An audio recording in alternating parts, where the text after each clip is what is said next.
je me rends compte que tout ce qui m'a animée depuis enfant, c'est cette quête de souveraineté que j'avais pas encore identifiée jeune. Mais oui, j'ai un problème avec l'autorité si elle n'est pas au fond de moi. Donc, fondamentalement, ça me pose un problème. Et tout ce qui touche à la liberté fondamentale de l'humain me pose un problème. Et donc, si on s'intéresse à ce sujet-là, forcément, on n'a pas assez de 24 heures dans une journée parce que tout aujourd'hui, et depuis des lustres, hein, c'est pas nouveau, est inversé. Le mensonge est partout. Donc moi qui cherche et qui chercherai toute ma vie ce qu'on appelle la particule de vérité, je pense que je m'arrêterai jamais. Il y a eu plusieurs boîtes de Pandore que j'ai ouvertes et je crois que la plus monumentale, c'est celle de la naissance. On en parlera aujourd'hui.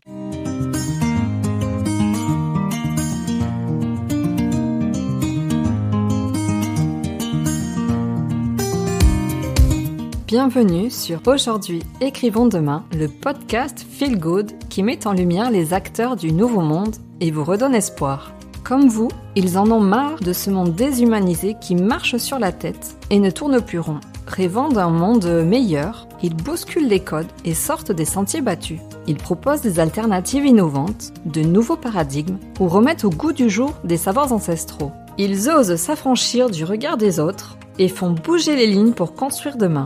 Ils œuvrent pour la préservation du vivant et le bien de l'humanité. J'ai à cœur de vous partager toutes les initiatives qui vont dans le bon sens, parce que nous sommes le changement que nous voulons voir dans le monde. Tous les lundis, je vous invite à découvrir l'histoire de l'un de ces humains engagés et conscients. Je m'appelle Katia Krabbe, je suis la fondatrice de Redaxil et j'aide les entrepreneurs humanistes à gagner en visibilité sur le web en réalisant leurs portraits. Vous avez envie de soutenir le podcast ? Abonnez-vous, mettez 5 étoiles, partagez-le et retrouvez-nous sur les réseaux. Vous souhaitez contribuer au développement du podcast ? Participez librement et en conscience à la cagnotte Tipeee que j'ai créée. Vous trouverez tous les liens dans le descriptif. Et en attendant, bonne écoute !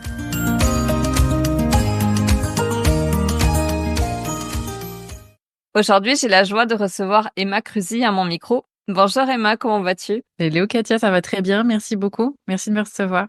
Merci à toi d'avoir accepté mon invitation. Alors, je te laisserai le soin de te présenter parce que j'ai pas envie de lire en fait ce que j'avais écrit en présentation. Je préfère te laisser nous raconter qui tu es. Et j'avais quand même juste envie de préciser que je t'ai découverte comme bien d'autres pendant la crise sanitaire. Et je me suis reconnectée en fait à ton actualité il y a quelques temps suite à une discussion que j'ai eue avec Samantha que tu connais bien de Scone Communication. Donc, coucou Samantha si tu nous écoutes. Et donc, je me suis à nouveau intéressée à ce que tu faisais, à tes engagements. Et donc, quelle ne fut pas ma surprise de découvrir ta chaîne Faux Départ et tous les témoignages donc qui y sont centralisés, comme si un nouveau voile se levait. Je ne m'étais en fait jamais posé la question sur la maternité, puisque c'est ton, nouveau cheval de bataille. Dans la mesure où moi, je n'ai pas eu d'enfant et je n'ai jamais vraiment interrogé la maternité de mes amis. Et j'avoue que j'ai été quelque peu sidérée en fait de ce que j'ai entendu et ça m'a fait poser mille une questions et beaucoup de nouvelles prises de conscience. Et donc, je me suis dit, Emma, il faut que je lui donne la parole parce qu'elle a encore bien des choses à nous dire sur ce sujet-là qu'on aborde très peu et sur lequel moi je m'étais jamais vraiment posé de questions puisque peu concernée finalement. Donc, mais peut-être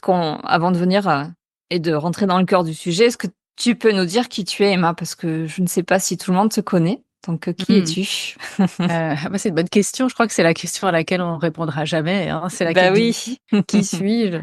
Et tu vois, l'intro que tu fais est capitale parce que souvent, on se dit, moi, je suis pas concernée, soit parce que j'ai pas d'enfant, soit parce que j'en veux pas, soit parce que j'en veux plus. Alors qu'en fait, ma démarche est complètement différente. On aura l'occasion d'en parler, mais aujourd'hui, je ne pourrais pas me définir sans passer par le prisme de la quête, de réunir ce fameux puzzle. Parce que je suis une grande passionnée de recherche. Depuis toute petite, je voulais être philosophe, tu vois. Et pourquoi philosophe? C'est un peu bizarre quand on est enfant, mais je me posais déjà des questions que enfant, on n'est pas censé se poser. Tu vois, sur le sens de la vie. Je me souviens, je passais beaucoup de temps à observer puis à me poser des questions existentielles. Et ça m'a souvent desservi parce que je me souviens, mon premier petit copain, bon, petit copain, j'avais quand même la vingtaine, hein, mais chaque fois que à des dîners où j'étais encore un peu sociable à l'époque, que j'avais encore un peu d'amis autour de moi, je commençais à me poser des questions sur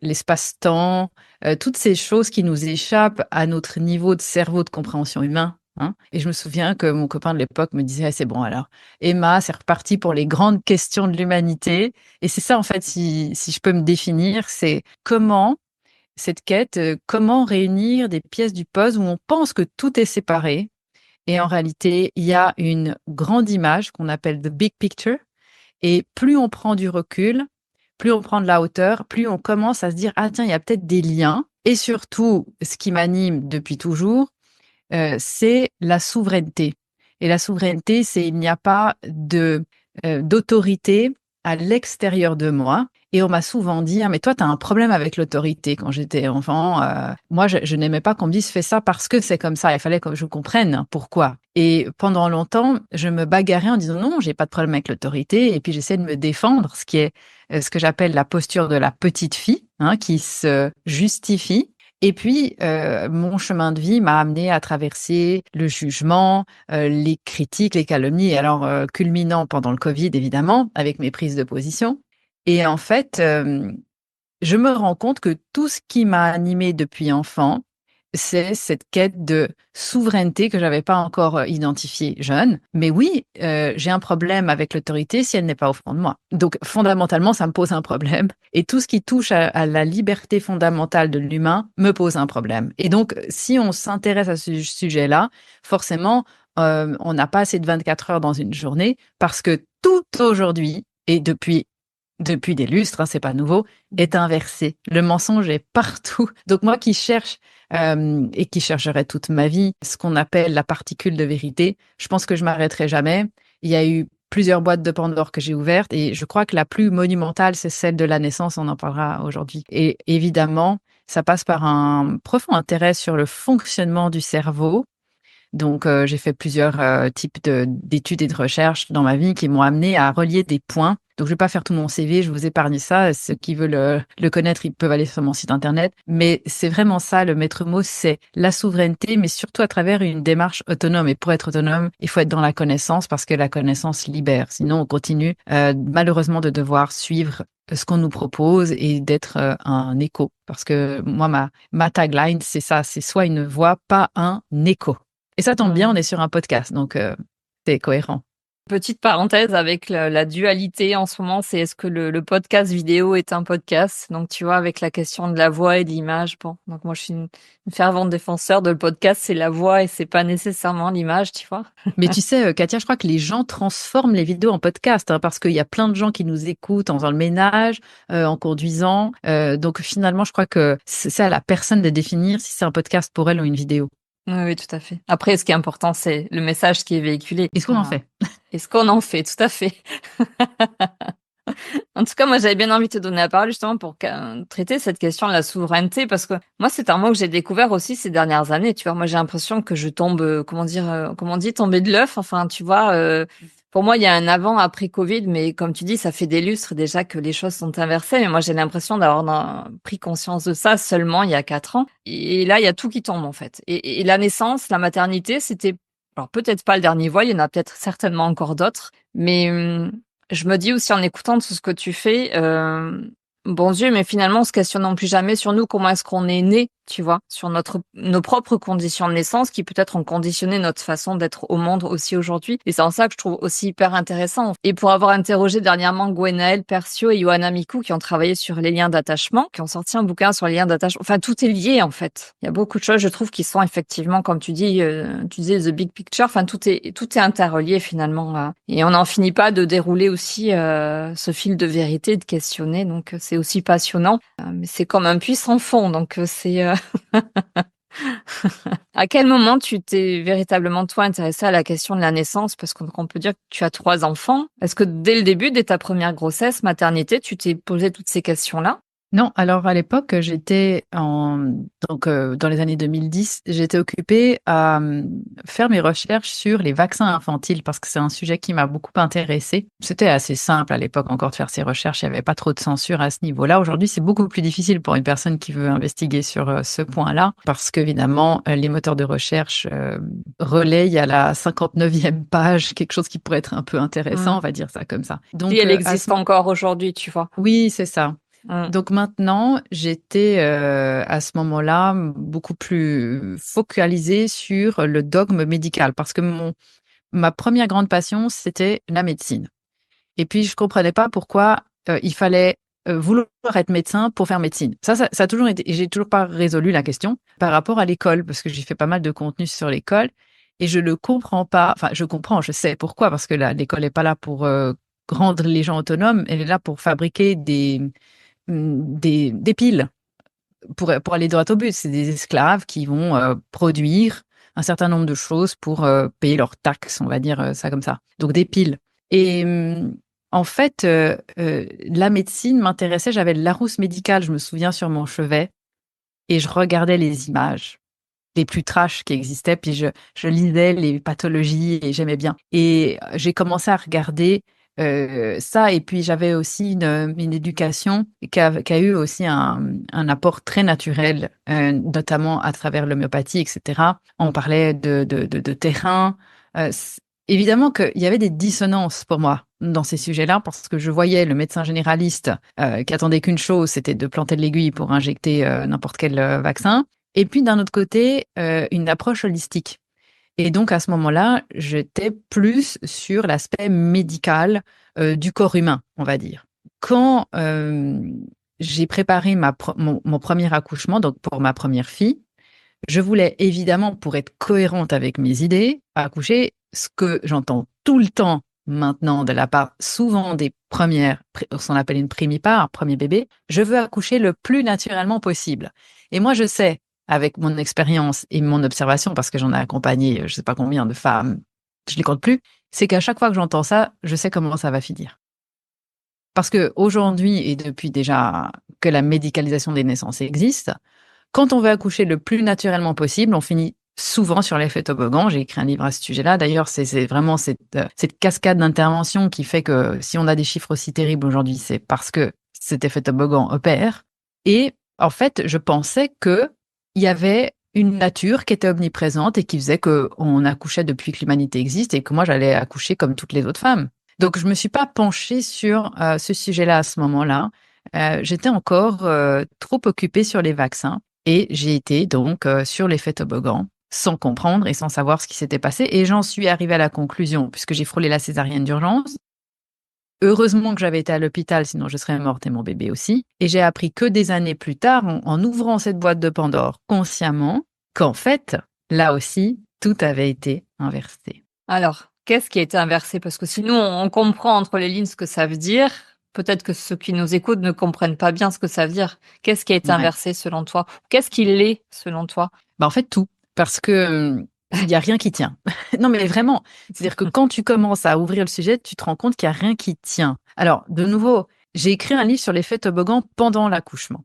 Mais focus là-dessus. Et l'effet toboggan, pour le comprendre facilement, c'est comment un geste médical ou une molécule chimique, donc par exemple une péridurale, un déclenchement, rupture artificielle de la poche des os, un toucher vaginal, enfin bref, tout ce qu'on peut traficoter dans un accouchement d'une femme, comment un geste ou une intervention chimique peut créer un problème qu'il va falloir résoudre avec un autre geste et une autre intervention, ok, qui va créer un deuxième problème. Et en fait, c'est ça la mécanique de l'inversion, c'est-à-dire le pompier pyromane, et on en a eu un exemple génial en 2020, comment créer un problème pour mieux le résoudre. Et j'avais fait des vidéos à ce moment-là qui avaient fait un buzz dingue, c'était sur la fabrique du consentement. Quand on veut manipuler les masses, on crée un problème, puis on arrive avec la solution derrière. Et dans la naissance, on est exactement dans ce paradigme aujourd'hui. Enfin, aujourd'hui, ça dure, hein, c'est pas nouveau non plus. C'est-à-dire que les femmes ne connaissent pas leurs options, donc elles n'en ont pas, et pensent par ignorance, comme moi je pensais par ignorance à l'époque, que heureusement que j'avais été à l'hôpital parce que détresse fœtale du bébé, oh là là, le cœur, etc., etc. Il y en a, mais des centaines de milliers. Regarde, chaque seconde, 4 bébés naissent sur Terre. Pour te rendre compte de l'ampleur du phénomène, et chaque année en France, en moyenne, on a 750 000 naissances. 750 000 âmes qui arrivent, avec des statistiques, peut-être on en parlera si ça intéresse les auditeurs, mais l'effet toboggan est omniprésent. Et en fait, ce qui se passe, c'est que cet effet toboggan dont je parle dans mon livre, qui est par rapport à l'accouchement, maintenant, je l'élargis. C'est-à-dire que j'en suis arrivée à la conclusion qu'il commence déjà avant l'accouchement, donc pendant même le début de la grossesse, mais surtout, il se termine à l'âge adulte. Donc en fait, on est en permanence dans notre vie sur l'effet toboggan, d'une façon ou d'une autre, parce qu'aujourd'hui, une quantité colossale d'études que j'ai déterrées d'outre-temps, pour certaines qui datent de plus de 100 ans, hein, sur notamment, et là je vais commencer direct parce que comme ça on perd pas de temps, la consommation du placenta. D'accord, ce qu'on appelle la placentophagie, ce qui fait hurler les gens, mais comment ça, mais cannibalisme, mais comment ça, quelle horreur. Et en réalité, on sait depuis plus de 100 ans, parce que ça a été répertorié, que la femme, comme n'importe quel mammifère, si elle mange le placenta, elle récupère plus vite, elle n'est pas fatiguée, elle n'a pas le baby blues, les trash hormonaux, elle a plein de lait et elle a les super cellules. Le placenta est une bombe, ça vaut plus que de l'or. Et aujourd'hui, au niveau légal, les femmes ne peuvent pas récupérer leur placenta quand elles accouchent en structure hospitalière. C'est considéré comme un déchet médical. Et surtout, on sait pas, enfin, on sait très bien comment ils finissent, mais on sait pas, ça disparaît. Voilà. J'allais te demander, et justement, oui, qu'advient-il? Ouais. Alors, on entend parfois peut-être les stars hollywoodiennes nous raconter qu'elles ont pu consommer le placenta ou sous différentes formes, ou on a pu entendre ce genre de choses. Donc, tu dis qu'en France, les femmes n'ont pas le droit d'y avoir accès. Alors, c'est ça, c'est que légalement parlant, non. Et ceux qui arrivent encore à récupérer le placenta quand ils accouchent en structure hospitalière, c'est parce qu'ils ont négocié avec les équipes qui ont été sympas, mais ça se passe limite sous le manteau, hein, pour te dire. Franchement, je suis arrivée un jour à dire aux personnes que j'accompagne, parce que j'anime des ateliers chaque semaine, ce serait plus simple pour toi de te fournir de la cocaïne que de récupérer ton placenta. C'est le constat en France aujourd'hui. Et puis pas qu'en France, hein. Mais oui, effectivement, c'est devenu la croix et la bannière, d'où l'avantage d'accoucher à la maison, parce qu'on fait ce qu'on veut. J'avais notion aussi qu'il fallait peut-être essayer de laisser le cordon ombilical, enfin de couper le plus tardivement possible le cordon ombilical pour que le bébé puisse aussi bénéficier du sang, enfin de tout le contenu du cordon. Oui. C'est du même acabit. Ah bah oui, c'est du même acabit, mais surtout, on va donner un exemple simple, puisque les gens aiment bien, et je pense que cette période qu'on a passée de 4 ans là, a donné le goût, comme peut-être à toi, aux gens de se dire, bah maintenant j'en ai marre qu'on me raconte des salades, je veux comprendre. Et il n'y a pas besoin d'être enceinte ou d'avoir un projet bébé pour vouloir s'intéresser à ça, parce que toi et moi, et les hommes et toutes les personnes qui ne sont pas concernées maintenant directement par la maternité, on a tous un point commun, c'est qu'on est tous sortis d'un utérus et on est tous nés. Donc, si on n'a pas compris comment on est né, on ne peut pas comprendre comment on vit. Ça conditionne notre première expérience sur Terre, conditionne la façon dont on vit dans nos mémoires énergétiques.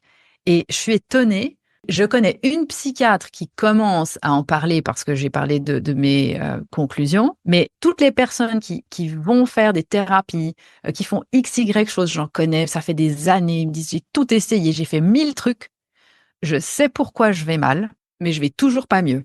Et en fait, tant qu'on n'a pas recollé les morceaux de cette première expérience sur Terre, moi, j'en arrive vraiment à la conclusion qu'il manquera toujours la pièce fondamentale du puzzle. Et tu vois, cette histoire de cordon, le sang, c'est notre sang, le symbole de la vie. C'est un liquide sacré, le sang. 30 à 40% de notre volume sanguin quand nous étions dans le ventre de nos mères était dans le placenta. C'est-à-dire, quand toi, tu es née, Katia, au moment où tu es sortie, il y avait à peu près 30 à 40% de ton sang qui était encore dans le placenta. L'avantage, si tu clampes tout de suite et que tu récupères le placenta, c'est qu'il est plein de ce sang. D'accord? Donc, je parle de l'avantage pour tout ce qui concerne la personne qui va récupérer le placenta. Donc, dans le sang du nourrisson, il y a toutes les cellules. Enfin bref, je ne veux pas faire un dessin, c'est logique. Hein. Là, on est vraiment dans plus que du nectar. Maintenant, la nature a prévu que quand le bébé sort, ce qu'on appelle la transfusion placentaire, en quelques minutes, c'est rapide, hein, le placenta transfuse le bébé avec le sang qui reste. Et quand le cordon cesse de battre, c'est le signe que le placenta a fini, il est vidé de son sang. Et c'est là où se produit la délivrance, c'est-à-dire la naissance du placenta. Et donc, qui est beaucoup plus sécuritaire aussi, puisque c'est plus facile pour une femme de sortir un placenta vidé de son sang qu'un placenta avec encore 30 à 40% de volume sanguin. On voit les chiffres de l'INSERM aujourd'hui sur le dernier rapport qui date de 2021. On voit que les hémorragies de la délivrance sont en augmentation. Il y a même une note qui dit dans le rapport, ça j'adore, ces chiffres en augmentation mériteraient qu'on investigue plus dessus. Et on continue de dire dans les médias que c'est dangereux d'accoucher à la maison alors que les hémorragies de la délivrance à domicile sont infimes par rapport aux chiffres qu'on voit dans les structures hospitalières. Et donc, l'effet toboggan est responsable de ça. Tout en t'écoutant, je me souviens, à l'époque, ça doit être pour la naissance de mon filleul qui aujourd'hui a 13 ans. Je me souviens que sa maman lui avait demandé si elle était d'accord pour faire don. C'était du cordon ombilical, ça te dit quelque chose aussi, ça? Ou du contenu peut-être du cordon ombilical? Ça t'évoque Oui. Je sais pas si ça se fait encore, mais... En fait, tout se donne et tout s'échange, d'accord? Ouais. Tu peux donner tes organes, Oui. tu peux donner ton corps à la science si tu as envie. Donc oui, effectivement, là, on ouvre encore une autre boîte de Pandore. Ouais, tout à fait. Mais en fait, ce sujet-là, pourquoi c'est quelque chose qui m'a passionnée? Parce que comme tu disais tout à l'heure, on se sent pas concerné au départ. Mais nous, en tant que femmes, parce que moi, ce qui m'intéresse, c'est l'énergie féminine. Ce qui ne veut pas dire que j'exclus les hommes. Les hommes ont un rôle très important. Mais en tant que femme, on passe notre vie à accoucher. Et donc, quand toi, tu as donné le jour à ton podcast, c'est un accouchement. Les énergies sont les mêmes. Les mêmes. Les femmes ont ça, c'est-à-dire qu'elles ont ce canal qui s'ouvre et qui met l'idée, le concept et l'énergie dans la matière. Ce sont des alchimistes. D'accord? Et cette énergie-là, de la femme qui passe sa vie à coucher, j'en ai des frissons quand je te le dis, c'est depuis notre plus tendre enfance, nous sommes ces alchimistes-là.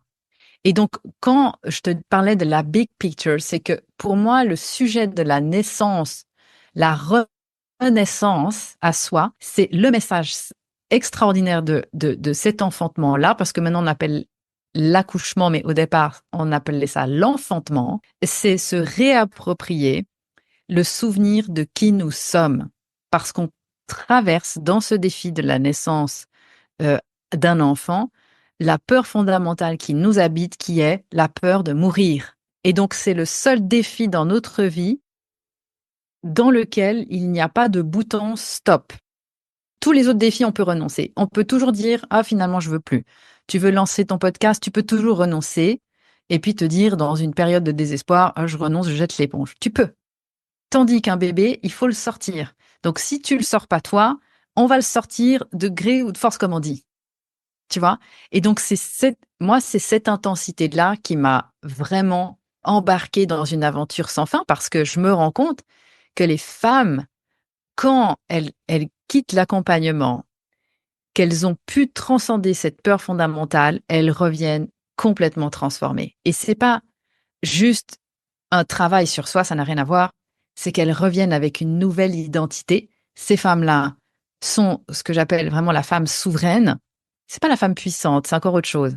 Moi, je travaille vraiment sur ces trois énergies, mais la petite fille, elle est plus là. La petite fille, elle est partie. Celle qui, justement, fait ce qu'on lui dit sans se poser de questions, celle qui n'ose pas, celle qui a peur du jugement des autres, celle qui toujours se dit, bon, on va me choper les doigts dans le pot de confiture parce que j'ai fait ou j'ai dit un truc qu'il fallait pas. Et ces femmes-là reviennent en disant, j'ai une confiance en moi que j'aurais jamais imaginée. Et donc, elles sont dangereuses pour le système. Et c'est ça qui me plaît. C'est ce qu'on entend dans les témoignages. Je veux dire, quand elles viennent raconter leur expérience d'accouchement à la maison, comme tu dis, quand il n'y a pas de problématique médicale en amont et que tout peut bien se passer à la maison, c'est assez incroyable de les entendre s'exprimer, le avant-après. En fait, il y a une force, effectivement. Et puis, c'est autour de la maternité, mais pas que. C'est dans leur vie en général, en fait, dans leur prise de décision. Oui. Oui, ouais. Il y a une phrase que tu as notée, alors je sais plus si c'est sur ton site ou que je t'ai entendu raconter, tu dis avoir vécu toi-même une expérience mystique, sacrée, cosmique lors de ton dernier accouchement. Ça interpelle quand même. J'ai peu de femmes autour de moi qui m'ont raconté avoir vécu cette expérience-là, ou alors ça se dit pas, ou alors il faut vraiment être dans les conditions dans lesquelles toi tu as accouché pour pouvoir avoir accès à ça, ou peut-être comment dire, être embarqué dans la spiritualité comme tu l'es toi, mais ou être déjà connecté à quelque chose, mais à quoi est-ce que tu t'es connecté ou qu'est-ce que tu as ressenti? Qu'est-ce qui peut se raconter ou on le garde un peu mystérieux, secret c'est le Non, on le secret garde des pas, dieux. justement. C'est le travail d'une vie de le transmettre et puis surtout de dire aux gens, vous êtes capables d'aller toucher ces mondes-là. Il n'y a pas besoin d'être un moine bouddhiste ou un yogi. Parce qu'en fait, ce qui se passe, et ça a été vraiment là la clé qui m'a fait comprendre tout ça, c'est que les ondes cérébrales de l'enfantement ne sont pas les ondes cérébrales de notre vie du quotidien. Et pour toucher cette hyperconnexion, j'appelle ça l'hyperconnexion, c'est-à-dire je ne suis plus dans l'espace-temps, je suis dans le temps-espace. Donc là, on est vraiment dans la physique quantique, c'est-à-dire que je ne suis plus dans l'espace infini. Le Newton, c'est ça, c'est le temps linéaire, hein, l'espace infini. Je suis dans le temps infini. Et donc, l'espace en temps quantique, c'est je suis toutes les temporalités en même temps. C'est ça qui est transcendantal. C'est qu'il n'y a plus d'avant-après et il n'y a plus de déconnexion à quoi que ce soit. C'est l'hyperconnexion. Alors là, je résume rapidement, hein, évidemment, on pourrait reprendre point par point, mais ça, moi, j'accompagne les gens des mois pour qu'ils captent tous ces trucs-là. Donc, pas de panique si on comprend pas.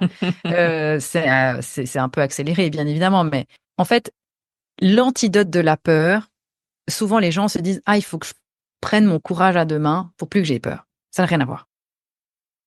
L'antidote de la peur, c'est pas le courage, c'est l'amour. Mais c'est pas l'amour niais et romantique.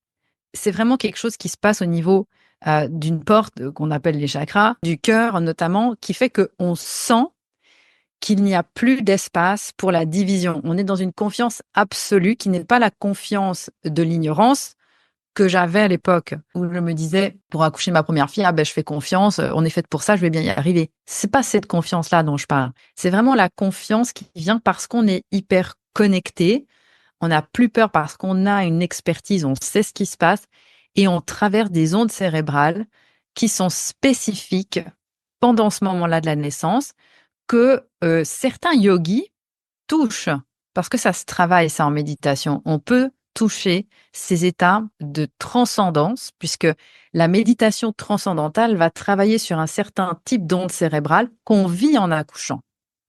C'est pour ça que quand je parle de faire sa mise à jour, moi, c'est vraiment un pan de mon accompagnement central. C'est faire sa mise à jour parce que tout le monde aujourd'hui fait la mise à jour de son téléphone portable, par exemple. Alors, des fois, on n'a pas envie de le faire parce que ça prend du temps. N'empêche que si aujourd'hui, je te dis, Katia, tu fais plus de mise à jour de ton téléphone pendant 5 ans, tu vas me dire, mais il n'y a plus rien qui fonctionne. Déjà, dans un an, ça risque d'être compliqué.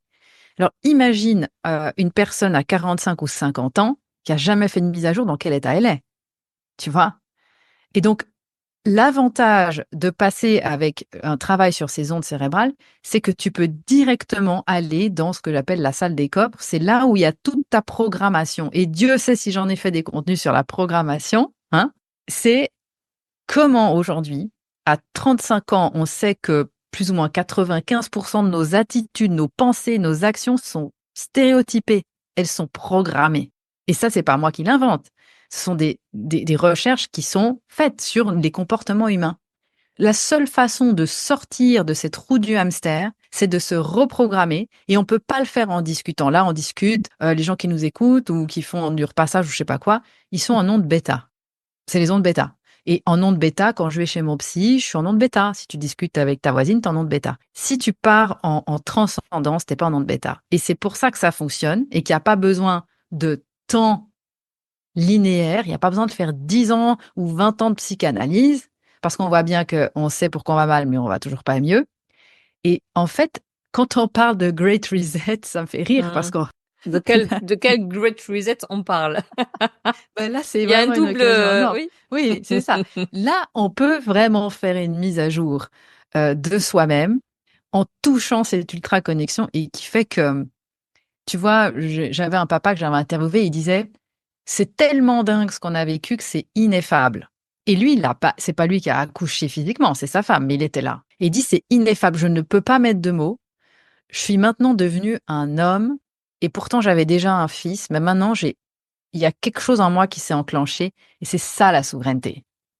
Donc, en fait, c'est vrai que c'est difficile de transmettre ce qu'on touche, mais ce qu'on touche, c'est un état d'être, une posture où la peur n'existe plus. C'est ça l'hyperconnexion. Je sais. J'ai une profonde, c'est même plus que de l'intuition. C'est pas, je sais. Et c'est non négociable. OK? Ça, tu mets une personne qui commence à être dans cette posture, dans une pièce, la pièce commence à tourner différemment en termes de vibration de ce qui se passe. T'en mets 2, t'en mets 3, tu mets là 10% d'une ville comme ça. Imagine juste ce que ça donne. OK? Et donc, le jour où je me suis rendu compte que si j'avais envie d'être utile à quelque chose dans mon passage sur Terre, c'était là la clé pour moi, de transmettre ça. Je me suis dit, OK, fonce parce que c'est comme ça que je vais pouvoir maintenant aider et surtout voir des résultats. C'est plus en mettant l'attention des gens sur ce qui va pas. OK? Il faut transmuter ça et en faire quelque chose après parce que les gens se réapproprient leur propre souveraineté. Et c'est le gros piège quand tu disais, s'informe beaucoup, etc., etc., c'est que ça donne un sentiment d'impuissance. Et c'est voulu. C'est voulu. Parce que quand tout nous dépasse et qu'on a l'impression qu'on ne peut rien faire, on se sent plus petit qu'une montagne et on se dit, de toute façon, je pourrais rien y changer. Hein. Donc, en fait, si, on peut tout changer à travers la naissance, parce que si tu veux attaquer une civilisation, tu attaques la naissance. Je pense, je retrouve pas le nom de celui qui a écrit ou La fabrique des crétins. Oui. Pépin. Non, Pépin, c'est l'échec. Je crois que c'était la vertu de l'échec. Je sais plus comment s'appelait le. Oui, oui, je vois lequel tu sais. Mais j'ai déjà écouté en interview, il a un discours très tranché qui peut bousculer et clivant parce que c'est une posture. Enfin, on a du mal à imaginer que l'éducation qu'on reçoit à l'école n'est pas faite pour nous amener vers plus de connaissances, plus d'autonomie. Après, tu vois, de nouveau, tout dépend ce qu'on entend par connaissance et autonomie. Si la connaissance, c'est se bourrer le crâne pour effectivement avoir un diplôme qu'on accroche au mur et avoir une qualification qui fait qu'on peut avoir un travail euh, et une sécurité sociale, comme on dit, et vivre dans le monde de la sécurité, eh bien, oui, ça peut permettre un certain type d'autonomie ou du moins un mirage d'autonomie. Parce qu'on se dit, moi, je suis pas sous un pont. Et le problème, c'est ça, c'est qu'est-ce qu'on met dans les mots qu'on utilise. Mais l'école n'a jamais été faite pour rendre les gens fondamentalement souverains ou autonomes. Non, c'est pas fait pour ça. C'est comme l'industrialisation. Tu vois, à un moment donné, il faut bien avoir des champs de blé, avoir la permaculture. Tu vois, c'est pas rentable. Si tu veux avoir des masses qui produisent, tu peux pas commencer à faire de la permaculture dans l'esprit de l'industrialisation. Comme on le disait dans une émission que j'avais faite qui s'appelait Zéro Pointé, l'aventure de l'échec scolaire. On plante les tomates au même moment, puis on les récolte au même moment. Mais c'est ce qu'on fait avec nos enfants. On les met à l'école à telle date, puis on les récolte au bac. Et puis, on baisse de plus en plus le niveau pour avoir le diplôme, parce que comme ça, il y a de plus en plus qui l'ont. Puis, en fait, aujourd'hui, si tu n'as pas au moins un master, tu es une quiche, tu vois. Alors qu'à l'époque, tu avais fini les premières écoles, c'était très bien. Donc maintenant, c'est la course au diplôme. Mais de plus en plus de personnes commencent à ouvrir les yeux aussi à ce niveau-là. Oui, oui, oui. Ça vient lentement. C'est aussi s'attaquer à un gros dossier que de remettre en question l'éducation, la scolarisation. Après, quand on rattache tout, quand on voit aussi que l'instruction en famille n'est plus aussi accessible qu'elle l'était jusqu'à depuis 2 ans, que les critères d'admission, d'inclusion sont extrêmement restrictifs. Il y a plus cette liberté-là non plus. Enfin, l'air de rien, quand on commence vraiment à regarder ce qui se passe, effectivement, on peut vraiment se poser des questions. Mais oui. Je crois qu'on n'a pas précisé quand même que tu es spécialisé quand même dans la physiologie de la naissance et de la périnatalité, que tu as créé un mastermind de la naissance. Je suis pas certaine qu'on l'ait mentionné au départ. Peut-être pour recontextualiser. Et j'ai vu que ces jours-ci, tu avais organisé un baby bootcamp. C'est-à-dire, qu'est-ce que c'était ces 3 jours que tu as animé On a fait 3 jours d'événements virtuels parce que c'est trop dommage de faire des événements présentiels, ça limite beaucoup de personnes.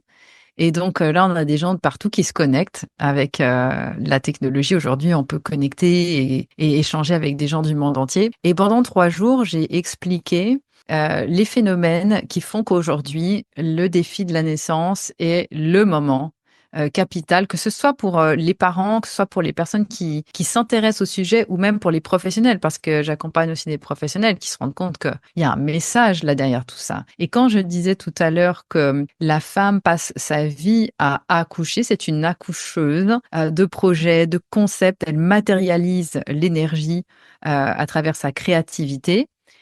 Eh bien, ces 3 jours-là me permettent d'expliquer en à peu près, je dirais, 9-10 heures de temps, ce que je n'ai pas le temps d'expliquer dans un format podcast parce que c'est beaucoup plus court. Et ça amène les gens dans un type de réflexion sur leur blocage. Pourquoi j'en suis toujours là?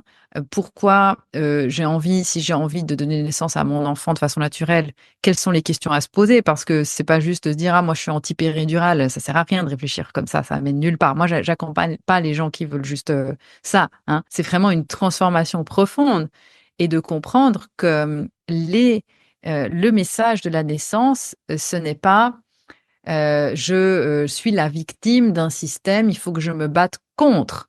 Ça, c'est l'énergie de la petite fille. Donc, dans ces trainings que je fais, et alors évidemment dans le mastermind, parce que c'est comme un accompagnement de plusieurs mois, je parle de ces 3 types d'énergie qui font qu'on passe de l'énergie de la petite fille, et encore une fois, il y a des femmes qui resteront toute leur vie bloquées là-dedans, c'est pas grave, on reviendra pour un tour, mais cette énergie-là, aujourd'hui, elle prend beaucoup de place. Les gens n'en veulent plus, mais ils comprennent pas qu'en fait, il y a des étapes. Et j'explique le parallèle entre la naissance, donner naissance et se donner naissance. Ok, les processus sont les mêmes. Tu vois, tout à l'heure, quand je disais, quand tu lances ton activité, parce que, tu vois, je vais te donner un exemple.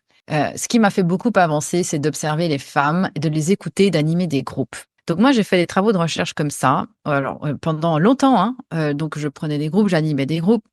Et puis, je les écoutais parler. Donc, 2 fois par semaine, des réunions, 2 heures, et j'écoutais les femmes. Alors, on faisait des tours de table.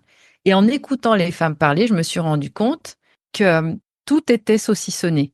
Tout était saucissonné. Donc, il y a ma vie de mère, il y a ma vie de femme, il y a ma vie financière, et là, c'est compliqué parce que si j'ai un enfant, est-ce que je dois sacrifier quelque chose? Et puis, il y a cette énergie de lutte, toujours, évidemment, bien alimentée par le féminisme, hein, qui a causé alors là, j'ai fait une conférence l'autre jour sur ça. Comment le féminisme a foiré totalement le message fondamental de la naissance, d'accord? Notamment avec Elisabeth Badinter, où je me suis déchaînée dans ma conférence, mais à juste titre, d'accord? Donc ça, c'est encore un autre sujet. Et en fait, ces femmes-là, chaque fois me disaient, mais bon, moi, c'est bien beau, mais il me manque quelque chose, c'est la liberté. Et aujourd'hui, si tu veux être libre, tu dois avoir suffisamment d'argent pour être libre. Et les femmes aujourd'hui ont un dilemme avec ça. Parce que souvent on me dit, mais moi, j'ai envie de changer de vie, j'ai envie de m'approprier ça, j'ai envie, mais je ne peux pas. J'ai envie de transmettre, ou même des sages-femmes, des gens, plein de passions, des passionnés, qui ne peuvent pas vivre de leur passion et avoir un impact positif sur les autres. D'accord? Parce que ça demande des ressources. Moi, je dis tout le temps, si tu veux aider beaucoup de monde, t'as intérêt d'avoir beaucoup d'argent, sinon tu touches personne. Si tu veux créer des dispensaires, des centres, des orphelinats, des centres de séminaires, les maçons, les électriciens et les architectes, tu peux leur faire des bisous, des cœurs, ils s'en foutent complètement, hein, que tu t'appelles Katia, Emma ou je sais pas qui. Tu vois? Il faut avoir beaucoup d'argent pour aider beaucoup de personnes. Oui. Et donc, ces femmes-là qui se retrouvent coincées entre des fausses croyances, des dilemmes. Ça s'est arrêté à dilemme. L'image s'est figée et je n'ai plus du tout entendu ce que tu m'as dit après si tu m'as parlé. Ah, d'accord. Oui, j'ai continué ma phrase. Ok, et là, j'ai un message connexion instable. Alors, ça m'arrive assez rarement sur Zoom, mais des fois, ça m'arrive sur des thématiques un peu... En fait, ce que j'ai expliqué, c'est vraiment ce parallèle entre cette fameuse phase de désespérance qu'on vit quand on doit traverser la peur de l'accouchement. On se dit, je vais pas y arriver, c'est trop dur, je vais mourir, etc. Et cette phase de désespérance, on la vit dans notre vie de tous les jours. Quand on veut justement se lancer, il y a toujours un moment où on se dit, je vais pas y arriver, c'est trop dur, je sais pas par où commencer, etc. Et donc, quand on est armé et qu'on sait quelles sont ces étapes qui sont toujours les mêmes et qu'on est accompagné, eh bien, on arrive à pouvoir renaître aussi à travers cette expérience. C'est aussi une transformation. C'est pour ça que je me concentre vraiment sur les femmes parce que je me rends compte que c'est pas dans la lutte que la solution existe, c'est justement dans l'alchimie et d'avoir un chemin où il y a ce partage d'expérience. C'est vraiment ça, pour moi, la route en or. C'est de pouvoir aller sur une route où il y a un phénomène d'inspiration et d'aspiration. Et c'est pas la lutte contre un système. Ça, c'est fini, ça. C'est terminé, ces énergies de bagarre. Et quand la femme arrive dans une posture souveraine, Le système, c'est elle qui le crée. Quel Ça retour va tu loin, as de toutes ces femmes que tu as accompagnées jusqu'à présent là? Est-ce il y a suffisamment de recul pour pouvoir dire effectivement les répercussions positives que ça peut avoir dans leur vie de manière Ah ben c'est générale ou c'est ah un mais peu c'est trop tôt? énorme. Ouais. Ah non, non, c'est pas trop tôt. Mais Mmh. ça fait des années. Là, j'ai lancé un format type mastermind où effectivement, c'est un format hybride. Il y a des cours en ligne, il y a des ateliers avec moi toutes les semaines. Et puis, il y a une communauté. Donc ça, c'est vraiment un format qui donne des résultats sans commune mesure parce qu'il y a une vraie synergie. Quand j'animais que des groupes avant, il n'y avait pas forcément de cours, il n'y avait pas forcément d'ateliers autant. Et puis, il n'y avait pas de communauté. Donc là, c'est pour ça que j'ai fait mes recherches. Je me suis rendu compte qu'en fait, au lieu de devoir choisir un format, j'ai mis tous les formats en un. Mais même avant ce format-là, les gens, mais fondamentalement, comprennent que tout se passe dans leur mise à jour. En fait, c'est simple. Tu vois, aujourd'hui, et toutes les personnes qui écoutent et qui écouteront ce podcast, nous sommes tous la version la plus basse de nous-mêmes que nous pouvons tolérer. Donc, je répète parce qu'au début, ça fait un peu mal aux oreilles. Et j'ai envie de Mais te dire c'est-à-dire? c'est-à-dire, on pense qu'on est la meilleure version de nous-mêmes, mais pas du tout. Ça, c'est un rêve dans lequel on se berce. Hein. C'est comme, ah, je vais accoucher le plus naturellement possible. Oui, ça, c'est un rêve dans lequel tu te berces. Maintenant, quels sont les moyens que tu mets à disposition pour y arriver? Ok, qu'est-ce que tu fais? Parce que on est tous en train de se bercer d'illusions en permanence. On vit dans les histoires qu'on se raconte. Et c'est pour ça que les médias fonctionnent bien parce qu'on est en état d'hypnose et on pense que c'est vraiment vrai, qu'on vit vraiment cette vie. C'est pour ça que Netflix cartonne, hein, parce qu'on vit à travers Mmh. les héros de nos séries. Bon. Et il me semble d'ailleurs que toi, ça fait partie des questions que tu poses à tes invités sur leurs héros et les films pour Oui, dans le comprendre leur portrait univers. chinois à la fin, oui, oui. En fait, c'est vrai que cet état-là est basique et donc nous ne sommes pas la meilleure version de nous-mêmes, nous sommes juste la version la plus basse de nous-mêmes qu'on peut tolérer jusqu'au jour où on se dit maintenant ça suffit, il faut que ça change. Mais on n'est pas la meilleure version de nous-mêmes parce que notre cerveau n'est pas fait pour nous faire du bien, il est fait pour nous faire plaisir. Ça n'a rien à voir. C'est-à-dire, pourquoi on sait que fumer, c'est mal, mais on continue de fumer? Enfin, moi, je fume plus depuis belle lurette, mais j'ai fumé. Et je me souviens, quand je fumais, je savais très bien que c'était pas bien pour moi, mais ça me faisait plaisir sur le moment parce qu'il y a le phénomène de dopamine. Et la dopamine est reine dans notre monde aujourd'hui parce que c'est comme ça qu'on fonctionne. Ouais, le circuit de la récompense. Ben oui, Mmh. c'est ça. Donc, pourquoi on est la version la plus basse de nous-mêmes? Parce qu'on n'est pas fait pour réfléchir à long terme pour ce qui est bon pour nous, mais juste pour se faire du bien maintenant, ou du moins échapper au pire scénario, mais tant que ça nous demande pas trop d'efforts, parce qu'on est toujours en mode réserve économie d'énergie. L'humain est comme ça, hein. C'est la nature humaine. Mais au fond de nous, il y a une particule qui ne demande qu'à éclore, et cette particule-là, elle existe en chacun de nous. Et c'est vrai que des grandes expériences de vie font que nous arrivons à toucher cette particule beaucoup plus vite, tu vois. Dans des moments où il y a un accident très violent, des personnes qui frôlent la mort. Pourquoi les personnes tout de suite en un temps record, ah, j'ai eu un déclic. C'est ça en fait. C'est parce que tu vas toucher cette particule de l'essentiel que tu avais Mmh. perdu de vue parce que tu étais dans ta roue du hamster. Et quand je parlais tout à l'heure des ondes cérébrales, on sait aujourd'hui que ce phénomène de répétition qu'on a et qui fait qu'à 35 ans, 95% de nos actions sont automatisées, ça crée une accoutumance, comme tu fumes une cigarette, tu bois de l'alcool, le sucre. C'est la même chose parce que les décharges d'hormones que nous avons, par exemple cortisol, stress, adrénaline, créent un circuit dans notre corps. Alors, je la fais vite, hein, l'explication, mais juste comprendre que ça crée un réseau addictif dans notre corps qui fait que, et c'est ce que je transmets dans la partie du mastermind sur cet aspect-là, de la mise à jour, on est accro au malheur. Aujourd'hui, scientifiquement, on peut expliquer pourquoi des gens sont accros à une vie qu'ils n'aiment pas. C'est dingue, hein? Tu saurais nous l'expliquer en quelques mots?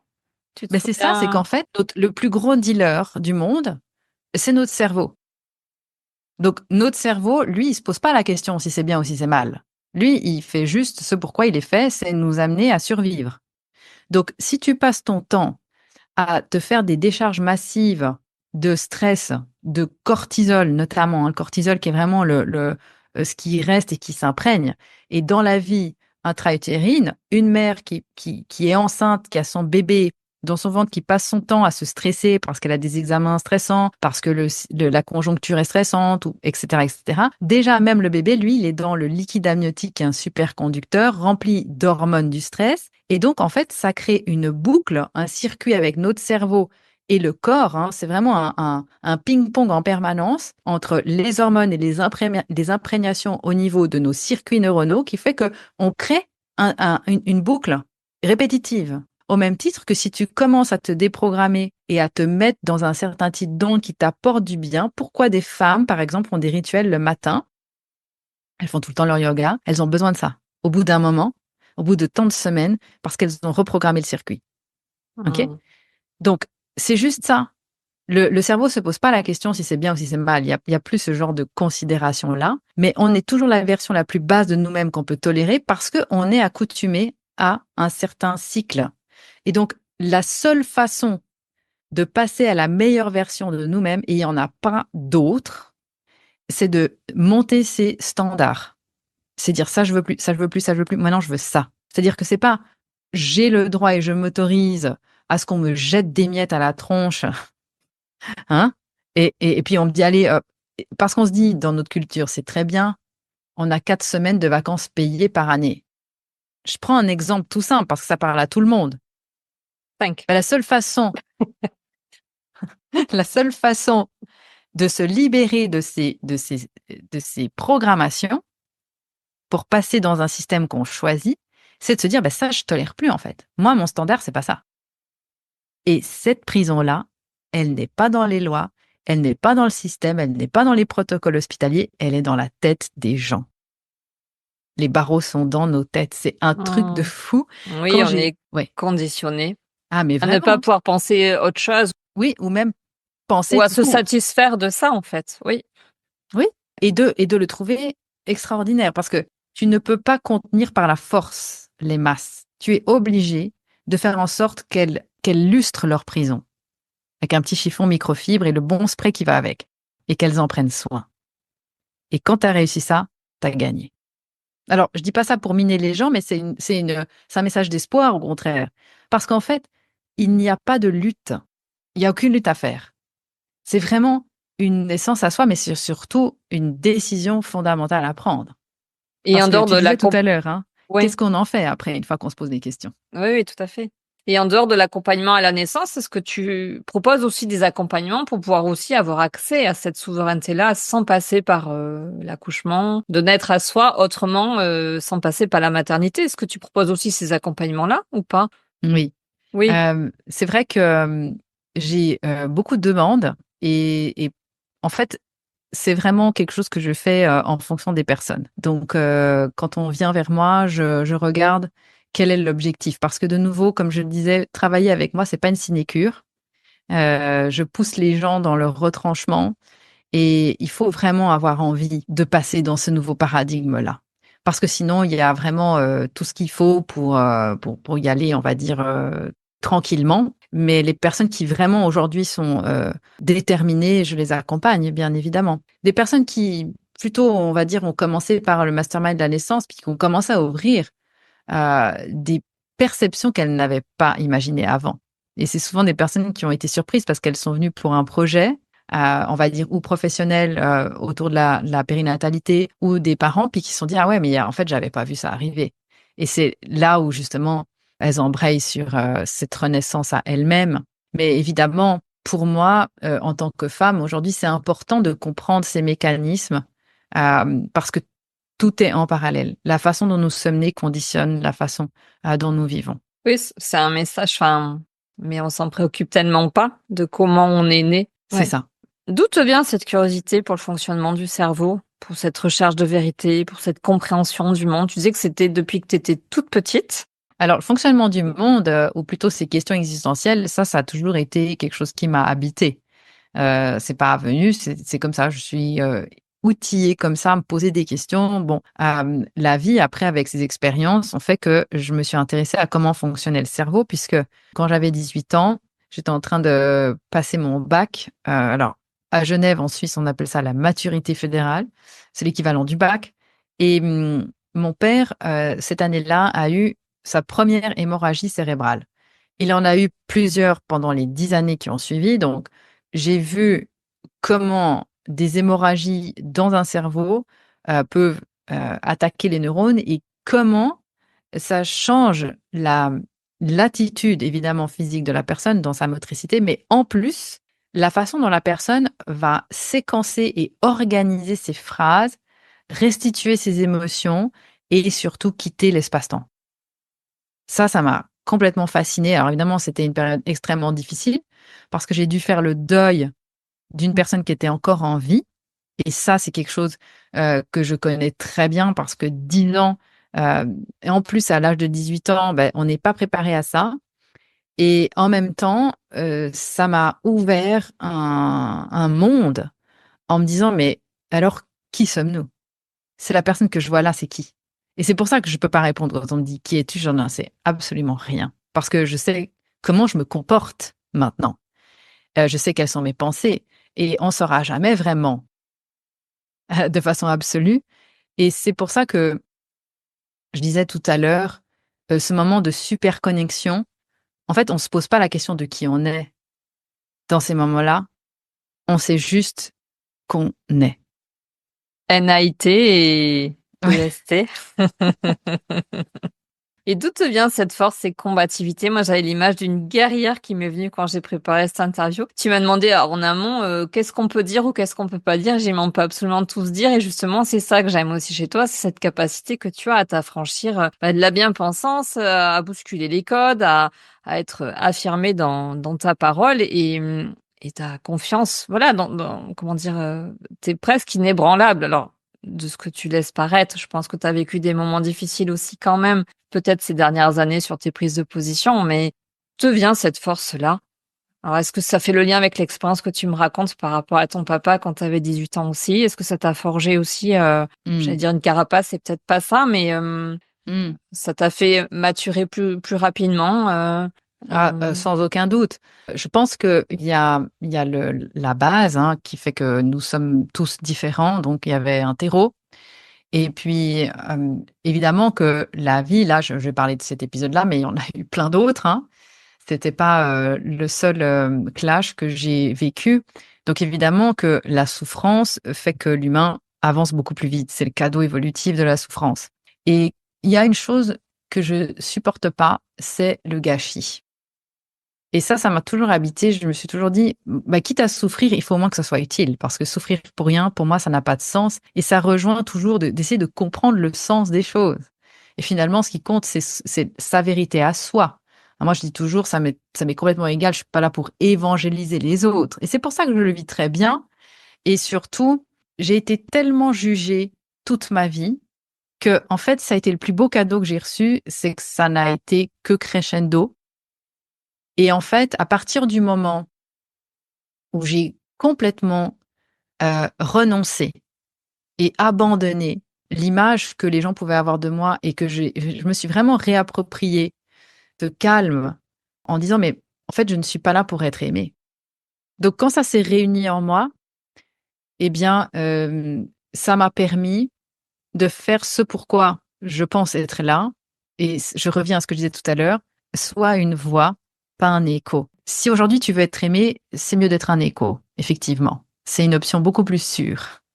Je parlais de la sécurité tout à l'heure. J'encourage toutes les personnes qui veulent être tranquilles à partir sur l'option écho, dans tous les sens du terme. Maintenant. Oui, bah, le double ou triple sens des mots, tu vois, un peu. Ou langage des oiseaux, enfin, tu vois. Ah oui, bien sûr.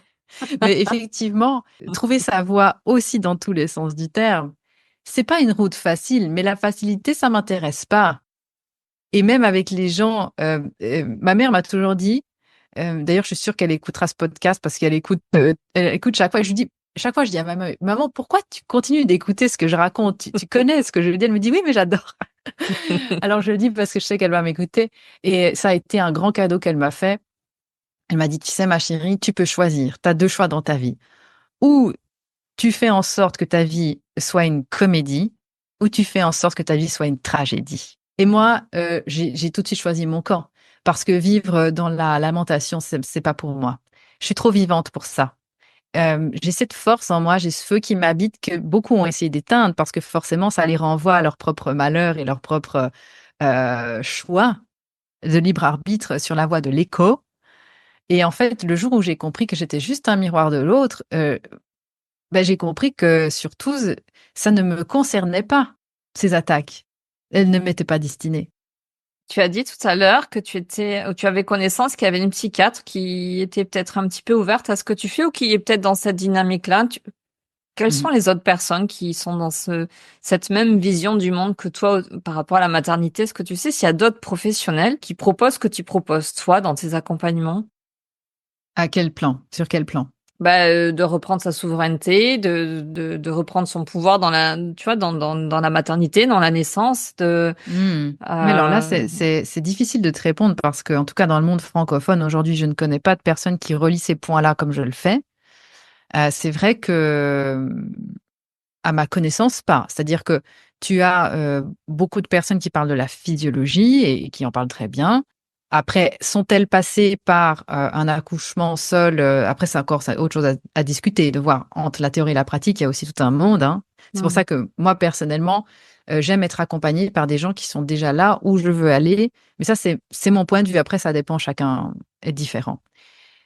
Maintenant, par rapport à ce mélange et cette interconnexion du message de la naissance à travers le message de la naissance à soi, je ne peux pas te répondre parce que à ma connaissance, je ne connais personne, dans cet univers-là qui parle de tout ça. Et quel Et c'est écho? peut-être pour ça que les Ouais, professionnels viennent chez moi, d'ailleurs. d'accord. Alors c'est ce que j'ai demandé. Quel écho tu as chez les professionnels? Ah ben exceptionnel. Et justement, après ces 3 jours de séminaire virtuel, beaucoup de professionnels viennent dire: «Mais en fait, j'ai compris maintenant, il y avait quelque chose en moi où je sentais il me manquait quelque chose, une pièce du puzzle et maintenant je veux à mon tour impacter, les femmes», peu importe parce que de la grossesse, évidemment, là, c'est le point culminant, mais il y a beaucoup de professionnels qui accompagnent les femmes sur toute leur cycle de vie de la puberté jusqu'à la ménopause.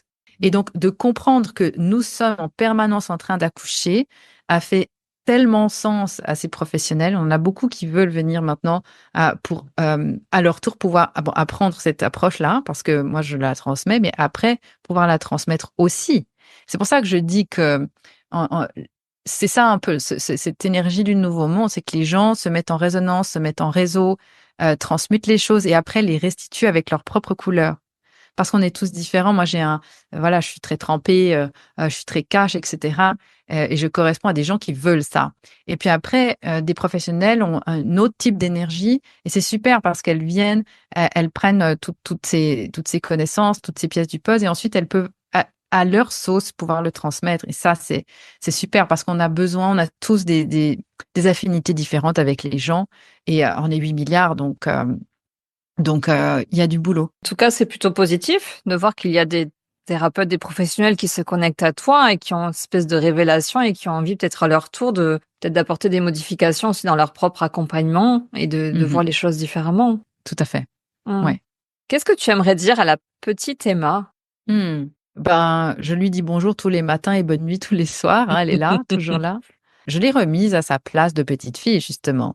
Et c'est intéressant ta question parce que, souvent, je parle de l'inversion des valeurs dans notre système qui est omniprésente et une des plus grandes inversions, pour moi, c'est, notre enfant intérieur qui, en réalité, est mis à la place de l'adulte et si on regarde des adultes dans la rue marcher, on a l'impression qu'ils sont adultes parce qu'ils ont un visage d'adulte, ils s'habillent comme des adultes, ils ont des comportements d'adultes, mais ils n'ont pas des actions d'adultes. C'est-à-dire qu'ils n'ont pas de responsabilité dans leur vie. Ils sont, la victime du système, le grand méchant et cetera et cetera et ça, c'est vraiment la victimisation. Cette attitude-là est l'inverse de l'adulte et donc l'enfant a pris les rênes, comme je dis. Le problème, c'est que de se comporter comme un enfant quand c'est pas le moment, ne permet pas à l'enfant intérieur de briller et de se réjouir, ce qui est censé être notre enfant intérieur, c'est le petit enfant qui s'émerveille encore. Et non, quand il est mis à la place de celui qui tient les rênes à l'époque adulte, c'est justement je ne prends pas mes responsabilités et j'ai tous les mauvais côtés de l'adulte, c'est-à-dire que je suis plus capable de m'émerveiller. Alors que quand on reprend justement cette autorité intérieure, quand on parlait de la souveraineté tout à l'heure, quand on se dit, ben moi, je vais créer mon système, je vais sortir de cette prison que je polish avec ma microfibre tous les jours, je veux maintenant renaître à moi-même, je remets l'enfant au centre de moi et donc je rouvre la possibilité de m'émerveiller avec une attitude adulte et responsable. Et donc moi, la petite Emma, ben, je lui dis bonjour tous les matins et surtout je l'encourage à garder cet enthousiasme dans la gratitude parce que je crois que c'est ce qu'il y a de plus difficile quand on arrive à un certain rythme au quotidien. Moi, j'ai un rythme inhumain, c'est d'avoir la possibilité toujours de se raccrocher à OK, je fais un arrêt sur image et je savoure maintenant parce que c'est vrai que on est pris dans tout ce qu'on a à faire, etc. Et la petite fille, ben, je la remercie tout le temps. Est-ce que tu veux lui dire quelque chose d'autre? Non, je pense que c'est l'essentiel pour moi. Est-ce que tu as d'autres projets? Oui, j'ai d'autres projets. En fait, j'en aurai toujours. Hein. Moi, je suis une Alors justement, Pascal me dit, écoute, c'est super, mais depuis que je te connais, j'arrête pas de courir tout le temps. Il Derrière aime toi, courir? je déteste courir. Ah, mais il a toujours été en backup, hein, comme je dis. Donc on s'est bien trouvé, on est complémentaires pour ça. Donc on va dire que bon, un projet que j'ai depuis longtemps, c'est effectivement un centre que j'aimerais mettre sur pied dans la matière ici, dans la région que j'habite au Portugal, parce que je me rends compte que l'humain a besoin de connecter. L'humain a besoin, nous sommes sociaux avant tout. Et la technologie nous permet de nous mettre en lien, mais la transformation est possible dans un temps record quand on quitte son environnement familier, parce que justement, on quitte ses repères. Là aussi, il y a des choses à entendre. Et on arrive dans un endroit où on peut faire une mise à jour. Et donc, aujourd'hui, ce que je propose de façon à distance, grâce au virtuel, eh bien, ce que j'aimerais pouvoir faire, c'est de le proposer en présentiel. Évidemment, pour ça, ça demande beaucoup de moyens. C'est aussi la raison pour laquelle je suis autant sur le front à travailler dur, parce que encore une fois, ça se fait pas avec des bisous et des cœurs, hein, payer les maçons, etc., etc. Donc ça sera vraiment le projet d'une vie parce que ça va pas se faire en 2 jours. Et puis c'est un projet d'envergure parce que j'ai vraiment envie de matérialiser dans cet endroit un parcours qui est tout ce que je viens d'évoquer. J'ai envie que les gens le vivent en vrai. C'est-à-dire toutes ces étapes de réflexion, je veux qu'elles aient des points physiques, géographiques, où elles pourront vivre ces étapes-là. Alors, j'en dis pas plus parce que je vais pas spoiler le projet. Eh oui. Mais oui, Merci en tout cas du partage. On peut préciser où tu es ou c'est pas important? Oui. J'habite dans le sud du Portugal, au bord de l'océan Atlantique. Et tu as quitté ta Suisse natale il y a quelque temps pour être installée au Portugal. Oui, sans regret. Comment est-ce qu'on fait pour communiquer avec toi? Donc, tu as parlé de ton site internet. Est-ce que tu es aussi sur les réseaux? Oui. Alors, on avait été, ma chaîne YouTube pendant les années folles avait été reléguée. Striké? Ah oui. Ah oui. On avait une chaîne YouTube à plus de 120 000 abonnés. J'avais fait une petite chaîne YouTube au début 2020, et puis on s'est retrouvé en 9 mois à 120 000 abonnés parce qu'évidemment, il y avait quand même beaucoup de choses à dire. Et puis, bon, on en a de nouveau une qui fonctionne très bien. Alors évidemment, je peux pas dire tout ce que je veux parce que sinon on disparaît du décor. Mais c'est pour ça que quand je fais mes ateliers chaque semaine, alors là, il n'y a pas de limite, hein, on se déchaîne. Mais on est dans un cadre différent entre nous, avec les membres, et puis on peut parler à bâton rompu. Donc oui, bien sûr, on me trouve Emma Cruzy avec un seul M. On me trouve partout, oui. Je donne la parole aux acteurs du Nouveau Monde. C'est quoi pour toi le Nouveau Monde, si tu devais le définir? C'est le monde dans lequel on est. Et tout ce qu'on vit, les personnes que j'accompagne, ce sont des personnes du Nouveau Monde. Le Nouveau Monde, pour moi, c'est vraiment la démarche souveraine, la démarche autonome où je peux agir. C'est le monde de l'espoir où on quitte la peur à travers une attitude de, de construction et pas de destruction. C'est vraiment un monde d'artisans, hein, peu importe sur quel plan on se situe, mais un monde d'espoir, un monde de reliance, où il n'y a pas de compétition, mais il y a de la collaboration, hein, où on n'est plus la version la plus basse de soi-même, justement, et où on peut facilement récupérer des savoirs ancestraux, et c'est pour ça que j'ai ce projet-là d'ailleurs, parce que tellement de choses nous ont été volées qu'aujourd'hui, bon, moi, le livre que j'ai écrit, je l'ai appelé Se réapproprier la naissance.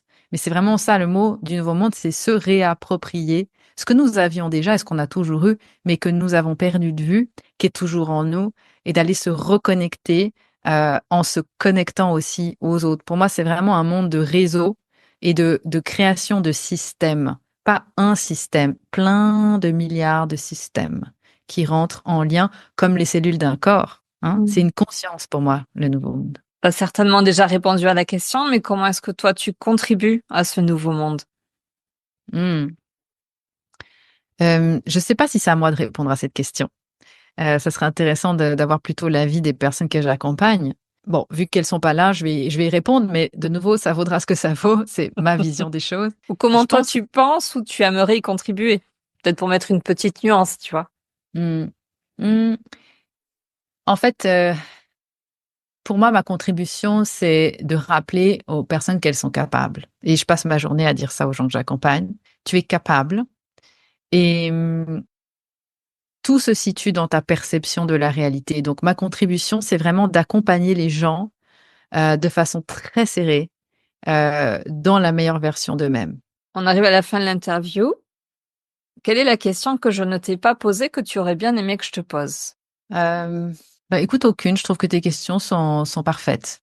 Bon, est-ce qu'il y a quelque chose d'autre que tu aimerais ajouter avant qu'on termine sur le portrait chinois? Écoute, pour moi, je répète toujours ça et je le redis encore parce que c'est capital. Moi, j'aurais aimé qu'on m'apprenne ça à l'école parce qu'évidemment, j'étais à l'école, malheureusement. J'ai perdu beaucoup d'années à m'ennuyer. Et c'est Sylvie Simon aussi qui parlait de ça. Et on l'avait mis dans un générique d'une émission YouTube. C'était le sens de la perception de la réalité. Quand tu penses et que tu es fondamentalement convaincu que tu peux rien changer au monde, tu sais plus vraiment pourquoi tu te lèves le matin et tu sais plus vraiment pourquoi tu te couches le soir. Donc, tu survis et tu es dans un monde de survie jusqu'à la fin. Même si tu n'as pas conscience de ça, en réalité, tu n'as pas l'œil qui vibre, qui s'allume. Et je crois que c'est vraiment ça le message que j'ai envie de passer. Ce qui compte, c'est pas vraiment ce qu'on peut considérer comme la réalité, mais c'est la perception de la réalité. Et là où les gens mettent leur attention, ils mettent leur énergie. De nouveau, je le rappelle, là où on met son attention, c'est là où on met son énergie, c'est-à-dire là où on va encourager le feu et on va attiser le feu. Donc, s'il y a peut-être une seule chose à se poser comme question avant de se coucher le soir, ça serait en quoi on a contribué à attiser le feu de ce qu'on ne veut pas à travers notre attention dans la journée. Ok. Et souvent, les gens pensent que ce qu'ils ont de plus précieux, c'est leur argent, mais c'est pas ça, c'est leur attention. D'ailleurs, en anglais, on dit to pay attention. On dit pas donner, hein, c'est to pay. Donc, je crois que c'est vraiment la clé de tout, c'est ça. Et ça a l'air simple, mais c'est vraiment ça. Où je mets mon attention, je mets mon énergie et je mets du coup ma réalité qui sera celle de demain. Donc, si mon but, c'est d'œuvrer dans le nouveau monde, si c'est ce qu'on veut, eh bien, attention à où on met son attention parce que si c'est pour aller encourager tout ce qu'il y a de pire et qui me ramène à mon impuissance, et là aussi sur tous les plans, eh bien, il y a de fortes chances pour que je m'éteigne. Je m'éteigne. Donc, il faut que ça vibre. Faut qu'il se passe quelque chose, comme je l'ai dit. On termine sur le portrait chinois. Tu connais ce jeu que tu as probablement peut-être fait plus jeune. Si tu étais un plat, lequel serais-tu? Ah, mais c'est dur de choisir, hein. Tu peux m'en donner plusieurs s'il faut. Ah ouais? Oui. Bon, alors, si j'étais un plat salé, je serais des linguine olio aglio peperoncino. Donc, les linguine, c'est spécifique, c'est pas des spaghettis, hein, c'est plat. Et ail avec l'huile d'olive et les petits piments, pas trop parce que sinon on sent plus rien. Mais ça, c'est vraiment un plat que j'adore. Maintenant que j'en parle, je me rends compte que je mange jamais ça. Je devrais, parce que je devrais aussi me faire plaisir par rapport à ça. Et puis, un plat sucré, eh bien, ça serait une mousse au chocolat avec des bouts dedans, durs. Il y a une partie croquante. Voilà. Il faut qu'il se passe quelque chose, comme je dis. Sinon, c'est d'un ennui fou. Et tu me parles d'un plat de pâtes. Tu as des origines italiennes? Mon père était tessinois de mère italienne, oui. Tu parles pas italien? Si. Si tu étais un livre, alors avec tout ce que tu as lu, quel est allez, ton top 3, parce que j'imagine que tu en as peut-être plusieurs à nous partager. Alors, bon, déjà, Au chaud rage neige, pour moi, sans hésiter 2 secondes, Être en pleine conscience, ça c'est un livre qui m'a vraiment réveillée de mon sommeil. Le jour où j'ai aussi décidé d'arrêter la télévision, donc j'habitais seule, j'avais mon piano encore dans mon appartement, j'avais pas activé la télévision parce qu'il fallait faire un truc avec un réseau, je sais plus, où je louais un appartement, il fallait. Bon. Et là, je me suis retrouvée avec ce livre dans les mains où Osho commence le livre en expliquant que nous sommes tous morts et qu'on a l'impression qu'on est en vie, mais en fait, on est mort. Et ce livre-là m'a vraiment amorcé un grand changement et je l'ai toujours. Et j'ai toujours avec moi son tarot zen que j'adore et que je conseille à toutes les personnes que j'accompagne. Je leur dis toujours, vous achetez ça et vous commencez à méditer sur les cartes. C'est pas un tarot comme on l'entend, c'est vraiment un jeu de cartes très particulier. Et évidemment, Osho, tous ses livres sont géniaux, mais celui-là particulièrement. Vaccin, mensonge et propagande de Sylvie Simon. C'est un livre qu'on trouve plus malheureusement. Alors moi, je les ai pas tous parce qu'elle en a écrit quand même beaucoup, mais je suis très contente d'avoir retrouvé même en deuxième main sur Amazon parce qu'on critique beaucoup Amazon, mais il faut quand même se rendre compte qu'il y a des personnes qui sont perdues au fin fond du monde. Ils arrivent grâce à Amazon à trouver des livres de deuxième main ou de troisième main ou je sais pas combien. Ça fait quand même partie des avantages de cette plateforme-là. Il y en a quand même. Et donc, moi, j'ai réussi à mettre la main sur des livres de Sylvie Simon et Vaccin, mensonge et propagande, c'est un des livres extraordinaires qu'elle a écrits. Tu dis, on le trouve plus parce qu'il n'est plus réédité? Ouais, c'est ça. C'était chez Très Daniel. Et puis, moi, à un moment donné, je voulais l'éditer parce que je m'étais dit, bon, parce que personne. Puis bon, après, c'est pas simple aussi entre les familles, etc. Bon, j'ai un peu laissé tomber. Sylvie Simon est décédée, donc j'ai pas eu la chance de pouvoir échanger avec elle à ce sujet-là. Et puis, alors, évidemment, le troisième livre qu'il faut avoir, c'est Sun Tzu, c'est L'art de la guerre. Parce que si on comprend pas la stratégie, c'est un peu compliqué. Quelqu'un la comprendra pour nous. Et puis, nous, on sera là sur l'échiquier, puis on attendra qu'on nous bouge de case en case. Il y a fort à parier pour qu'on nous mette pas dans le rôle de la reine, mais plutôt dans celui du pion qui se fait bouffer en première ligne. Donc, Sun Tzu, je conseille à tout le monde. Si tu étais un dicton? Il y en a plusieurs que j'aime bien, mais je vais choisir un de nouveau que je répète comme un mantra. Alors, en fait, c'est un dicton à tiroir. Il y a 2 phases. Et ça, c'est vraiment mon top one. Alors, je le donne en cadeau parce que vraiment, je le réserve aux personnes que j'accompagne. Hein. Mais il est dingue. Il est game changer dans ta vie. Écoutez bien. Alors, écoutez bien. Hein. Mettez sur pause. Allez chercher les crayons et les papiers. Non, parce que ça, c'est valable pour... Écoute, c'est dingue. J'ai tellement ri la première fois que j'ai entendu ça. Quand 2 personnes courent dans la mauvaise direction, la première qui s'arrête a gagné. OK? Ça, c'est la première chose. Et la deuxième chose, c'est que la pire des choses que de courir dans la mauvaise direction, c'est pas de se tromper de sens, mais c'est d'y aller avec enthousiasme. OK. Et pourquoi je dis que, en fait, c'est pas vraiment un dicton comme on l'entend, c'est devenu mon dicton. C'est qu'en fait, je vois tellement de gens qui s'épuisent, mais qui s'épuisent à essayer de résoudre un problème en pensant qu'ils ont identifié le problème, alors qu'en fait, 99% de notre temps, on ne devrait pas chercher des solutions, on devrait réfléchir au vrai problème. Quel est le vrai problème à résoudre? Et je pense que c'est ça que Pascal disait quand il m'a connu. Il m'a dit, mais tu sais, t'as un truc bizarre, c'est que tu poses tout le temps des questions et en fait, tu fais un truc et puis il a été recherché un peu et puis il m'a dit, mais je sais, maintenant tu fais de la questionnologie. J'ai dit, de quoi tu parles? En fait, je pense que c'est ça que quand je disais cette attitude du philosophe, mais c'est pas forcément juste pour s'écouter réfléchir. C'est que je me rends compte vraiment que la plupart d'entre nous courent dans tous les sens sans se poser la question d'où ils vont et de pourquoi ils courent. Et pourquoi? Et s'il y a des obstacles, est-ce que c'est vraiment un obstacle? Est-ce que c'est un problème ou pas? Et en fait, ça, c'est incroyable parce que je parlais tout à l'heure de là où nous mettons notre attention, nous mettons notre énergie. On a un capital énergie. Et pourquoi les gens ne se mettent pas debout et agissent? Parce qu'en fait, ils se sentent déjà fatigués avant d'agir. Ils sont fatigués parce qu'ils passent leur temps à courir dans la mauvaise direction, soit physiquement, soit dans leur tête, parce qu'ils divaguent. Ok? Donc, je pense que c'est vraiment ça la tagline. Où ils sont divertis. Alors oui, là, c'est... Ça, c'est encore un autre sujet. Ça, c'est la panacée pour endormir les masses, évidemment, c'est leur donner du pain et des jeux. Si tu étais un film, toi qui n'as plus de télévision, est-ce que tu as quand même une référence à nous donner? Il était normal à une époque. Ou peut-être que tu regardes en streaming, ou enfin, tu vois. Ou en secret. Oui, ou Netflix sur ton PC, peut-être. Oui, non, alors là, il n'y a pas de risque. Je serais Matrix 1. Ah oui, c'est fondamental. Le meilleur des trois. Oui, après, c'est du show. Mais il y a beaucoup de messages dans le premier film qu'on peut revoir plus de 20 ans après. Avec un autre regard, je trouve. Oui, c'est ça. Bien sûr, des métaphores importantes. Et si tu étais donc un super-héros, une super-héroïne?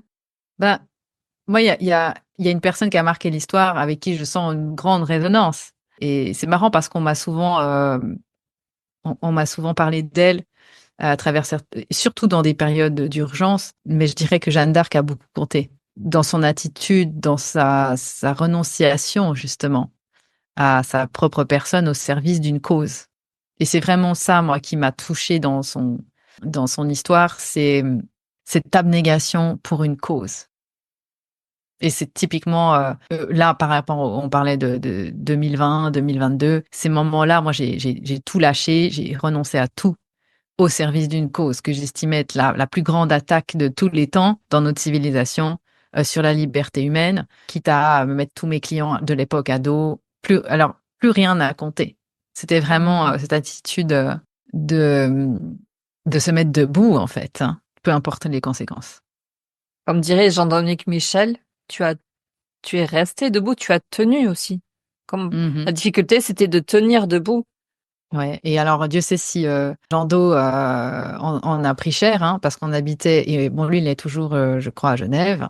Et il me semble qu'il est toujours en Suisse. Ouais, je pense. Et on était très en contact, pas très loin d'ailleurs, dans nos habitations. On se voyait régulièrement dans des conférences. Et c'est vrai que on a pris cher, hein. On a pris cher et c'était très important justement d'être en lien parce qu'on se soutenait beaucoup. J'avais participé à une masterclass où c'était sur la salutogénèse. Il avait créé voilà, quelques cours comme ça à dispenser pour nous aider aussi à comprendre un peu plus et un peu mieux et comment aussi se ressourcer et tenir bon. Ah ouais, non, il y a vraiment une opportunité avec des périodes comme ça de voir justement des personnes émerger qu'on n'aurait pas pu connaître en temps normal, j'ai envie de dire. Et c'est ça le cadeau évolutif. Après, qu'est-ce qu'on en fait maintenant de ces je n'aurais pour ma part pas créé le podcast, par exemple. Ouais, voilà. Donc, je serais pas là avec toi. Comme je le dis souvent à mes invités, on serait pas là en train de se parler. Donc, merci Emma pour ta participation. Avec plaisir. Merci à toi d'avoir pu me faire naviguer dans ton univers. C'était très chouette. Et merci beaucoup pour votre écoute. Donc, j'espère que le parcours d'Emma vous aura inspiré. Donc, n'hésitez pas à la contacter sur ses réseaux. Vous trouverez tous les liens dans la description de cet épisode. À bientôt! J'espère que vous avez pris plaisir à nous écouter. Si vous avez aimé cet épisode, mettez 5 étoiles et un commentaire sur votre plateforme d'écoute préférée. Vous aiderez le podcast à gagner en visibilité. Si vous souhaitez continuer à découvrir les histoires de ces acteurs du Nouveau Monde, abonnez-vous. Et si vous voulez connaître les coulisses, rejoignez-nous sur les réseaux. Tous les liens sont dans le descriptif. Merci d'avoir pris le temps de passer ce moment avec nous. Je vous dis à très vite pour un nouveau témoignage d'une belle âme.